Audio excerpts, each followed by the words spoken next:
Russian military enlists prisoners in Ukraine conflict. The Russian Defense Ministry has reportedly resorted to recruiting prisoners for active combat in Ukraine, a practice that appears to have taken over from the Wagner mercenary group's utilization of convicts in the same capacity last year. These military units are informally referred to as Storm Z, with the letter Z being emblematic of Vladimir Putin's so-called special military operation in Ukraine and an initial letter in the Russian term Zek, signifying inmate. While the name Storm Z is unofficial and encompasses various Russian army units engaged in different areas of Ukraine, these units, akin to Wagner's prisoner forces, are allegedly treated as expendable assets, often thrust into battle with little regard for their well-being. There are also indications that members of other army units may be reassigned to Storm Z units as a punitive measure for infractions like insubordination or misconduct. Wagner's role. Last year, Yevgeny Prigozhin, the leader of the Wagner Group, who was known as Putin's chef, was granted permission to recruit inmates from prisons after tens of thousands of Russian troops lost their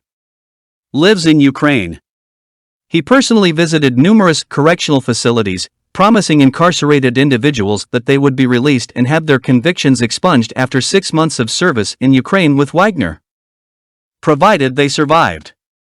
The group, which employed seasoned mercenaries and inmates, proved to be an effective fighting force in locations like the eastern Ukrainian town of Bakhmut. However, Prigozhin escalated his criticism of Russia's high command, accusing them of incompetence and deliberately withholding ammunition from Wagner.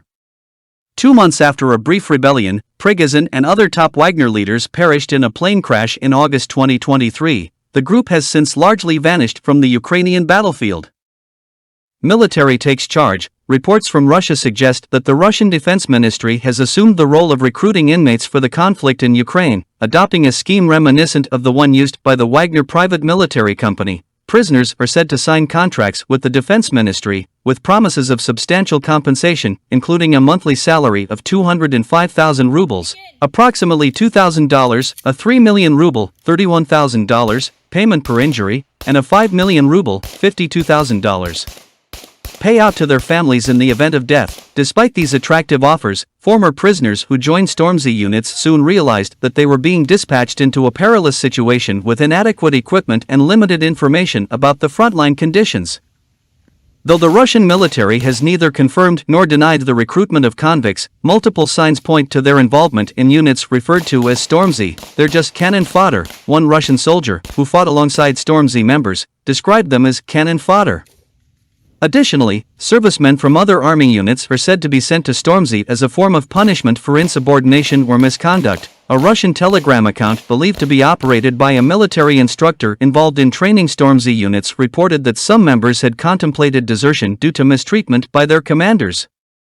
This treatment, where soldiers are regarded as disposable assets, is not isolated to Storm Z and is reportedly commonplace in the Russian military. According to the UK Ministry of Defence, Storm Z units were initially envisioned as relatively elite organisations, but they have since transformed into penal battalions, manned by convicts and regular troops facing disciplinary charges.